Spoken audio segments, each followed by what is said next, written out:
Muchas gracias, estimados amigos, por estar con nosotros en una nueva emisión de Tras la Verdad. Bien, este día muy complacido, muy honrado con la participación de un buen amigo, que además tiene una proyección sobre lo que son los análisis nacionales y sobre la observancia que tiene sobre el acontecer de los hondureños. Me refiero al financista, economista y consultor de empresas nacionales e internacionales, el licenciado Carlos Urbizo Solís. Muchas gracias, Carlos, por estar con nosotros. No, muchas gracias a ti por haberme invitado, ¿verdad? Me alegro de estar acá porque en otras ocasiones que hemos hecho programas hemos tenido unas conversaciones que yo he encontrado bastante interesantes. Además, aquí para conocimiento de toda audiencia, creo que la primera comparecencia de las primeras comparecencias que hice en televisión fue en tu programa Temas y Debates, hace un poco de tiempo, ¿verdad? Hace mucho tiempo, sí. Y tenemos la oportunidad de conocer a nuestro distinguido amigo, Carlos Urbizo Solís, que también ha sido ex precandidato a designado a la presidencia de la República en el año de 1997, cuando doña Nora de Melgar participó como candidato a la presidencia de la República. Ha sido expresidente del Partido Nacional, ex precandidato a la alcaldía de San Pedro Sula y exdiputado también. Pues vamos a hablar sobre un tema bien interesante con don Carlos Urbizo. El estado del paciente, política y económicamente, hablando de Honduras. Bienvenido, don Carlos. Muchas gracias, Carlos, nuevamente. Bueno, como diría el doctor, ¿verdad? O un doctor, el estado del paciente es estable, pero grave, ¿verdad? Y entonces Honduras no ha conocido lo que es el bienestar ni político, ni económico, ni social desde que se declaró la independencia en 1821. Y arranco de ahí porque el tiempo precolonial pues no lo vamos a juzgar.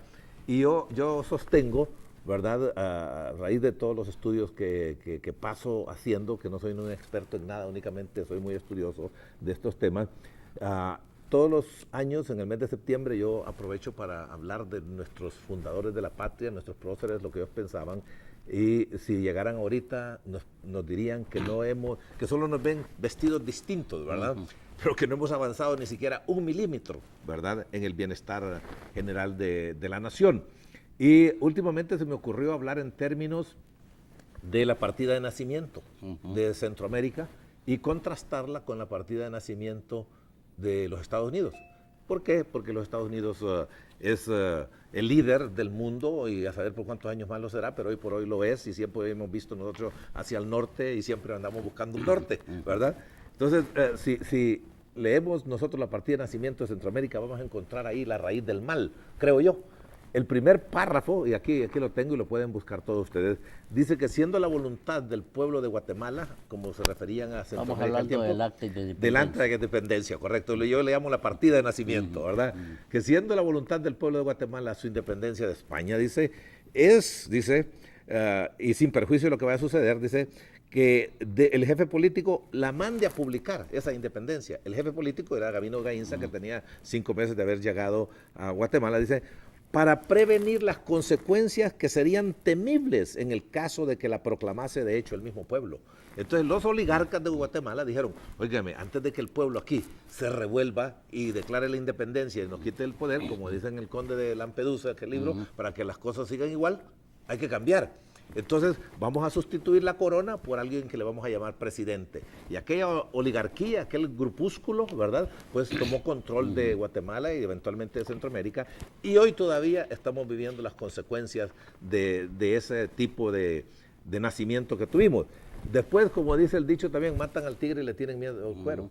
En el artículo 8, ¿qué dicen? Que el señor jefe político, brigadier Gabino Gainza, continúe con el gobierno superior político y militar. ¿Te imaginas tú? Le dan, aunque no me gusta hablar de esa palabra, pero le dan golpe de estado a la corona, pero que continúe, imagínate, ¿verdad? Qué barbaridad. Y estamos hablando de la independencia y sin embargo dicen que la religión católica se mantenga pura e inalterable. ¿Qué tipo de derechos para todas las personas son, verdad? Todo aquel gran número de indios que tenían otro tipo de de manifestar su fe en algún Dios, ¿verdad?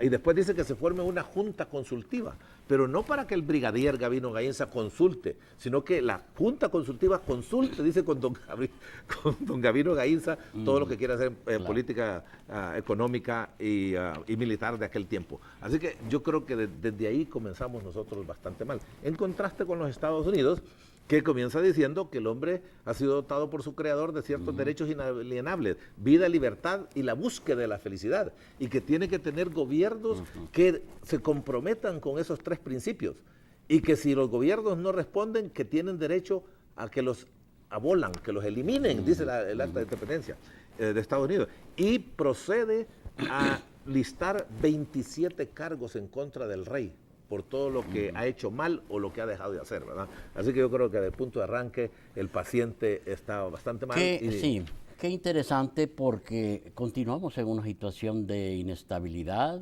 no vemos nada todavía, garantías y anhelos que se cumplan. Todavía no hemos encontrado, yo creo, en ninguna época de nuestra historia que alguien diga, hombre, qué buenos gobernantes hemos tenido, ¿verdad? Y queremos otra vez que llamarlo y que regrese. Es decir, no tenemos esa situación. Así es. A nadie se le han satisfecho sus necesidades, ¿verdad? Prioritarias. Es decir, todavía estamos en una situación bien difícil. Sí, y yo creo que no es cuestión de ser aquí pesimistas o ser optimistas, como muchos a veces quieren presentar el problema cuando uno analiza Honduras. A mí me han dicho en varias ocasiones, ¿verdad?, que si no soy un tanto pesimista. Y yo insisto de que lo que soy realista, estoy viendo ahí la situación. Si tú, hablando en términos del paciente, ves un paciente que tiene 43 enfermedades distintas y que le han perforado con 43 balas, ¿verdad? Y le vas a decir, mire, sea optimista que va a vivir todavía. No, la situación es grave y hay que reconocerla, porque cuando uno no reconoce un problema, no lo puede resolver, ¿verdad? Y de hecho ahí está, en los Alcohólicos Anónimos, ¿cuál es la primera lección? Aceptar de que uno, yo no lo soy, ¿verdad? Que uno es alcohólico para que comience a resolver aquel problema, y nosotros no queremos resolver eso. Y por último querría yo citar a Saramago, el premio Nobel de literatura portugués, que dijo, solo los pesimistas quieren cambiar el orden de cosas en el mundo, porque los optimistas están muy cómodos con el status quo, como están las cosas. Entonces, alguien que le va muy bien aquí, que está haciendo muchos millones de lempiras y que viaja y que te da la gran vida, él cree que las cosas están bien, pues también solo para él. Y que los demás esperen que algún día les va a llegar su turno, que no le ha llegado nunca. Entonces no es una ofensa que nos digan pesimistas. Pues absolutamente que no, yo creo que es realista, porque una vez que uno reconoce un problema, comienza a resolverlo, ¿verdad? Pero si yo no reconozco que tengo un problema, no hay nada que resolver aquí. Yo me quedo asombrado de todos estos secretarios de Estado y presidentes a través de todos los tiempos, Carlos, que nos vienen a decir todas las grandezas que han hecho, todo lo que han descubierto, mal lo que hacía su antecesor el día anterior, etcétera, etcétera. Y ese día anterior, ese señor que estaba en ese cargo nos estaba diciendo todo lo que él había corregido, que había hecho el antecesor de él, y así sucesivamente. Con todos esos triunfos que hemos tenido, según estos funcionarios públicos principalmente, ya deberíamos de estar en el primer mundo, y en vez de tener apenas $1,998 de ingreso por habitante, deberíamos tener $19,998 por habitante, y desde luego no lo tenemos, ¿verdad?